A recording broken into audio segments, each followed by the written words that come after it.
Դաշնակցությունը այլևս անելիք չունի ու այսպես անպագորգոր բան։ Դուք ճիշտ եք ասում։ Ձեր ուրացման պայմաններում ինչ անելիք։ Ինչ անելիք։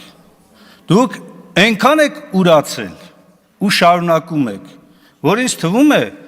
հայոց պետականությունը կործանելու տեսակետից միակ անելիքը ձերն է մնացել։ Եվ սա այն ուժերի ու այն խմբերի ցանկությունն է, որը շարունակում են պաշտպանել ձեզ, պահպանել ձեզ եւ անընդհատ մղել նոր հայոց պետականությունը թուլացնելու վարքագծի։ Ինչ է նշանակում ազգային ժողովի բարձր ամբիոնը օգտագործել ոչ միայն այլանդակելու հայոց պատմության անցյալը, ոչ միայն աղավաղելու, այլ նաև ամեն ինչ անելու, որպեսզի հայոց պետականության հենասյուներ հանդիսացող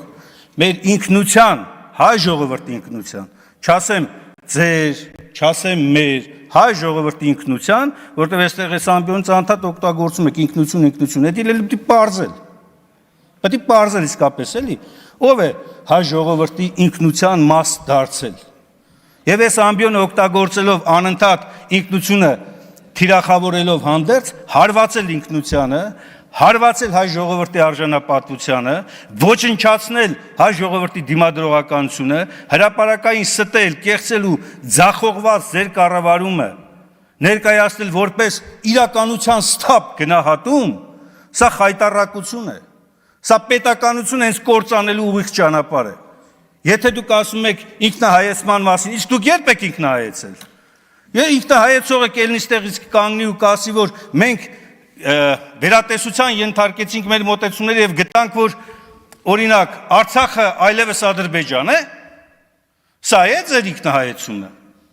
Սա է ձեր ինքնահայեցումը, երբ որ ելնում եք այստեղից եւ նահատակների մասին այնպես եք խոսում կամ բանակցությունների ձախողման մասին կեղծ վերագրումներ եք անում ընդդիմությանը։ Իշխանությունը դուք եք եղել եւ պատասխանատուն դուք եք։ Եվ պատասխանատվություն կրողնել եք դուք լինելու, իշխանապողությունից հետո էլ, այո, արդար դատական համակարգով ամեն մեկը ստանալու է իր պատասխանատվությունը։